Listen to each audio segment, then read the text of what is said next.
Hello everyone. So today in this class we are going to study the first chapter of the civics part of class 8 SST book. Okay.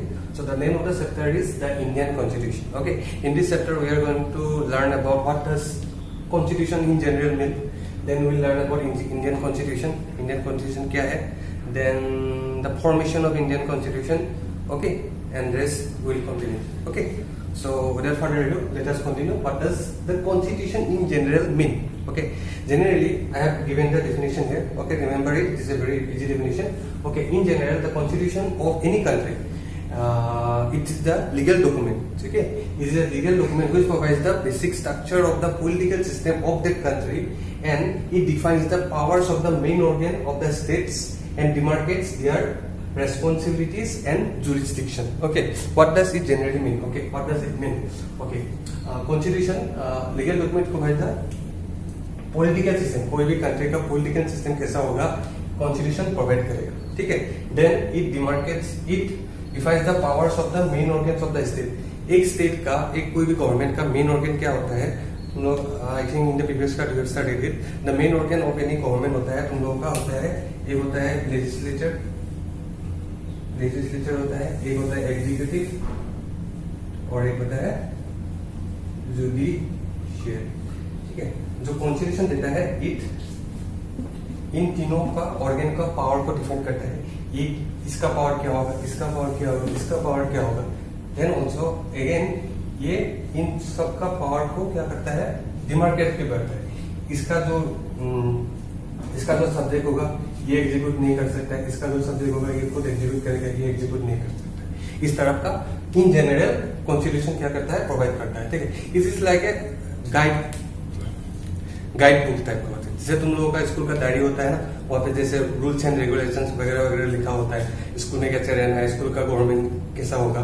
Similarly this is the constitution acts as same for the whole country, how the government will run. ठीक है. सब कुछ provide करता है. So in general this is the definition of constitution. So it is a legal document which provides the basic structure of the political system and defines the powers of the main organs. जो main organ होगा जैसे executive, legislature, executive, judiciary, इसका power define करेगा. Then demarcate दियर responsibility, इन सब लोगों का क्या क्या पावर होगा उसको डिमार्केट करेगा. देन जुरिस्डिक्शन भी प्रोवाइड करेगा, किसका कहाँ क्या जुरिस्डिक्शन होगा. ओके. ओके. नेक्स्ट है तुम लोगों का द इंडियन कॉन्स्टिट्यूशन. ठीक है. जो इंडियन कॉन्स्टिट्यूशन क्या क्या प्रोवाइड करता है, इंडियन कॉन्स्टिट्यूशन क्या है, ये supreme law of the country है. ठीक है. जितना भी जो इंडियन कॉन्स्टिट्यूशन में रूल्स लिखा होगा वो फॉरमोस्ट लॉ है, उसके ऊपर कुछ भी नहीं है. ठीक है. और ये डिसाइड करने वाला उस लॉ को कोई ब्रेक करेगा, कैसे पनिशमेंट देगा. ठीक है. एक चीज है सुप्रीम कोर्ट. सुप्रीम कोर्ट को बोलता है गार्डियन ऑफ द कॉन्स्टिट्यूशन. ठीक है. ये भी तुमको मिलेगा. ठीक है. गार्डियन ऑफ द कॉन्स्टिट्यूशन होता है. ठीक है. अगर कोई भी लॉ बना, अगर it is in the violation of the court provided in the constitution, then supreme court is the final authority. ठीक है. वो डिसाइड करेगा वो लॉ वैलिड होगा कि नहीं. ठीक है. जैसे अब हम लोगों का इंडिया क्या है, सेकुलर कंट्री है. ठीक है. India has no religion. ठीक है. इंडिया का स्टेट का कुछ रिलीजन नहीं है. ठीक है. जैसे पाकिस्तान हो गया, पाकिस्तान का स्टेट रिलीजन इस्लामिक है. ठीक है. ऐसे ऐसे कोई भी कंट्री है जिसका बुद्धिस्ट हो गया, किसी का क्रिश्चियनिटी हो गया. जैसे इंडिया का कुछ भी स्टेट रिलीजन नहीं है. ठीक है. अगर कोई भी लॉ बना के इंडिया का अगर सेकुलरिज्म को ब्रेक करने का कोई लॉ बन गया तो सुप्रीम कोर्ट विल डिसाइड. ठीक है. Supreme court will decide whether that law will prevail और नॉट. ठीक है. तो इसलिए इसको बोलता है सुप्रीम कोर्ट को गार्डियन ऑफ द कॉन्स्टिट्यूशन भी बोलता है. ठीक है. जो कॉन्स्टिट्यूशन में लॉ प्रोवाइड किया जाता है they are the supreme law of the country. Next, the constitution provide the framework of the fundamental political principle. जैसे हम लोग का पॉलिटिकल सिस्टम होता था इंडिया में बेस है, तब उसका फ्रेमवर्क कैसे काम करने वाला है, कैसे पॉलिटिकल सिस्टम बनेगा, कैसे गवर्नमेंट फॉर्म होगा, everything is written in the constitution. For example election कैसे होगा, इलेक्शन का कंडक्ट कैसे होगा, सब चीज कहाँ पे लिखा हुआ है constitution. Then it also provide the structure, procedure, powers and duties of the government. Government का जितना ऑर्गन है, जितना आदमी है, प्राइम मिनिस्टर हो गया, प्रेसिडेंट हो गया, सबका पावर्स, ड्यूटीज, उन लोगों का इलेक्शन कैसा होगा, सब चीज provided in the constitution of India. Next, जैसे हम लोग का फंडामेंटल राइट्स हो गया, directive principle of state policy and fundamental leads. These are the very important things which you will study in as you go further. Okay, these are the important things. Okay, these are also mentioned in the Constitution of India. Okay, next है जो Indian constitution है, इसको हम लोग बोलते हैं lengthiest Indian constitution in the world. यह सबसे लेंथीएस्ट, सबसे बड़ा कॉन्स्टिट्यूशन है इन द वर्ल्ड जो लिखा हुआ है, ठीक है। It is the lengthiest Indian constitution in the world. Originally जब ये बना था, ओरिजिनली ये है कितना 395 आर्टिकल, 395 आर्टिकल था। अभी तो बहुत है, अभी नियर अबाउट 490 समथिंग के ऊपर है आई थिंक, ठीक है। पहले कितना था 395 आर्टिकल्स था, ठीक है, विच वर डिवाइडेड इनटू, इसको डिवाइड किया था 22 पार्ट्स में, ठीक है। एंड अगेन इट है इनिशियली 8 शेड्यूल, अभी है हम लोग का 12 शेड्यूल, ठीक है। तो ये याद रखना, तो इंडियन कॉन्स्टिट्यूशन ओरिजिनली 395 आर्टिकल्स था, divided into 12 parts and it had 12 schedule, ठीक है। ओके, जो अमेरिकन का कॉन्स्टिट्यूशन है, American constitution,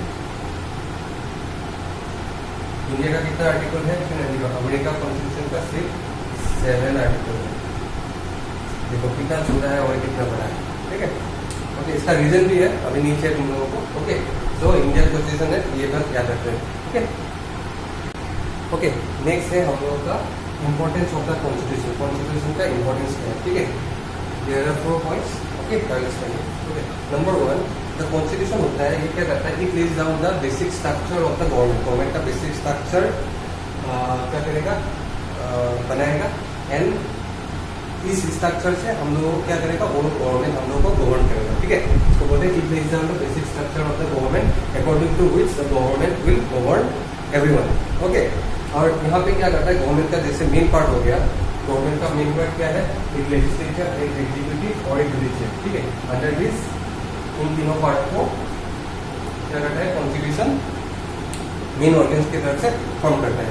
legislative, executive and judicial. Legislative क्या करता है, it will make the loss. Executive क्या करेगा, this the loss made by the executive क्या करेगा, the loss made by the legislature, executive will implement it. And judicial का काम क्या है, अगर इस लॉ को कोई वायलेट करेगा, जुडिशियरी काम है उस लॉ को कोई अगर वायलेट करेगा उसको पनिशमेंट दे, ठीक है, सिंपल है। And also it will check the validity of the laws according to terms of the constitution, okay. Next point होता है क्या, जो ये कॉन्स्टिट्यूशन होता है, अभी तो तीनों ऑर्गन को लेकर दिया है, लेजिस्लेटिव, एग्जीक्यूटिव, जुडिशियरी। और आफ्टर इट विल क्या करेगा, इट विल डिफाइन ये ऑर्गन क्या है, and it will demarcates, divide करेगा इसका पावर्स एंड रिस्पॉन्सिबिलिटी। लेजिस्लेचर का पावर क्या है, रिस्पॉन्सिबिलिटी क्या है, एग्जीक्यूटिव का पावर्स क्या है एंड इट्स रिस्पॉन्सिबिलिटी, जुडिशियरी का पावर्स क्या है एंड इट्स रिस्पॉन्सिबिलिटी, ठीक है। तो it will define and demarcate the powers and responsibilities of this main organs and also correlate their relationship को क्या करेगा, कैसे चलना है उन दोनों को साथ टुगेदर, वो भी डिफाइन करता है, ठीक है। नेक्स्ट होता है, जो कॉन्स्टिट्यूशन में लॉ लिखा होता है, this are the superior to all the laws of the country. Country में कोई भी अगर लॉ बनाता है नया से, which that will be, constitution में जो लॉ है वो हमेशा सुपीरियर होगा, ठीक है। लेकिन द जुडिशियरी, जो भी वो कोर्ट हो, सुप्रीम कोर्ट हो, it will any law which will be made by the government will have to follow the this constitution का लॉ फॉलो करना होगा, ठीक है। उसका वायलेशन में जाना नहीं पड़ेगा। अगर उसका वायलेशन में जाएगा कोई भी लॉ बनाते समय, ठीक है, then the judiciary will come into play and it will invalidate the laws, okay. Next आता है तुम लोगों का, it lays down the national goals. National goals जो होता है हम लोग का कोई भी कंट्री का, वो भी क्या करता है, कॉन्स्टिट्यूशन डिफाइन करता है। जैसे हम लोग का इंडिया का है, इंडिया क्या है, इंडिया एक डेमोक्रेसी है, सोशलिज्म है, देन होता है सेकुलरिज्म है, देन होता है नेशनल इंटीग्रिटी, ये सब डिफाइन करता है, ठीक है। देन इट ऑल्सो क्या करता है, spells out the duties of the citizen को क्या क्या ड्यूटीज निभाना है, ठीक है, ओके। सो नेक्स्ट हम लोग का टॉपिक है, नेक्स्ट हम लोग पढ़ेंगे the framing of the Indian constitution. Indian constitution कैसे framing, so I have written some extra point which will not find in your book, ठीक है। एक्स्ट्रा पॉइंट है which are important for you and it's like a GK, okay. SSC it's all about GK type question आता है in terms of civics, which is no on this, okay. Next हम लोग का जो constitution form हुआ, सबसे पहले इसका आइडिया आया था, जो कॉन्स्टिट्यूशन चाहिए, ठीक है, कॉन्स्टिट्यूशन बनाने के लिए एक बॉडी चाहिए, असेंबली चाहिए, जिसका नाम था हम लोग बोलते हैं कॉन्स्टिट्यूएंट असेंबली, ठीक है। तो first idea of the constitution assembly कब आया था? इन 1948। इसका आइडिया खुद फॉरवर्ड किया था, किसने किया था? एम एन रॉय ने, ठीक है। एम एन रॉय ने इन 1934 में क्या किया था? एक कॉन्स्टिट्यूएंट असेंबली इंडिया के लिए चाहिए, ऐसा खुद फॉरवर्ड किया था, ठीक है। And it was the time we are under the British rule, ठीक है। नेक्स्ट इन 1935 क्या हुआ? इसके एक साल बाद जो इंडियन नेशनल कांग्रेस है, इसको हम लोग बोलते हैं Indian national congress, INC। Indian national congress ने क्या डिमांड किया? ये demanded a constituent assembly to frame the constitution of India, ठीक है। जैसे ब्रिटिश ने हम लोगों को डिमांड किया, जैसे हम लोग का कॉन्स्टिट्यूशन असेंबली बनेगा, we will form a constitution of India, ठीक है, विदाउट एनी आउटसाइड इंटरफेरेंस। तो कॉन्स्टिट्यूशन ऑफ इंडिया बनेगा, सिर्फ इंडियन पीपल ही बनाएगा, ठीक है। ओके, नेक्स्ट क्या था? फाइनली इसके बीच में कुछ हुआ तो हम लोगों को नहीं चाहिए, ठीक है। फाइनली इन नवंबर 1946 में क्या गया? हम लोग का कॉन्स्टिट्यूएंट असेंबली बन गया, ठीक है, कॉन्स्टिट्यूएंट असेंबली बन गया। जो इस कॉन्स्टिट्यूएंट असेंबली का फर्स्ट मीटिंग हुआ था, इट वाज कब हुआ था? 9 दिसंबर 1946 and it was chaired by कौन? इसका प्रेसिडेंट कौन था फर्स्ट मीटिंग का?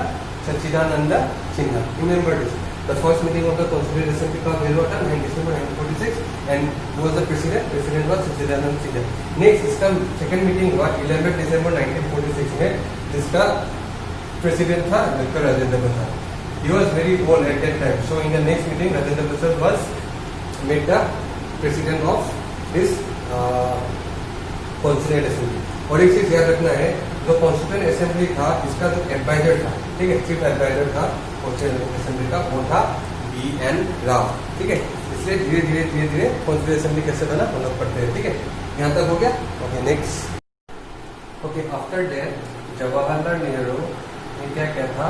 जो हम लोग का कॉन्स्टिट्यूशन का बुक था, कॉन्स्टिट्यूशन को एक ऑब्जेक्टिव रिजोल्यूशन के हिसाब से, objective resolution it was put forwarded to the constituent assembly, ठीक है। कॉन्स्टिट्यूएंट असेंबली को पुट फॉरवर्ड किया था, कब किया था?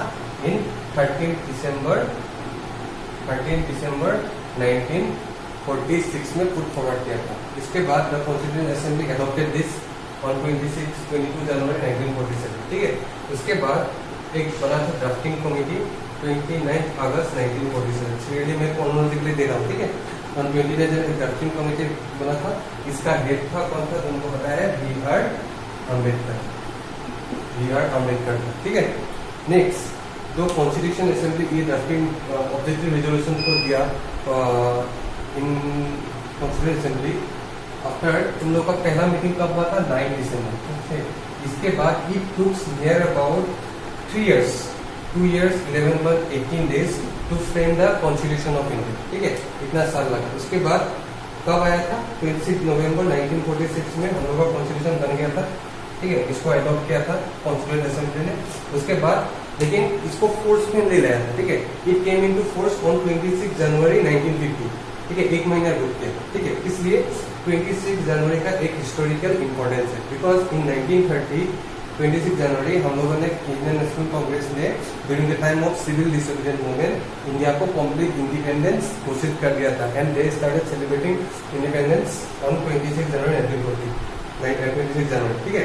इसलिए इस डे को रिमेम्बर करने के लिए हम लोगों का कॉन्स्टिट्यूएंट जो कॉन्स्टिट्यूशन बना उसको हम लोगों ने फोर्स किया था ऑन 26 जनवरी को, ठीक है।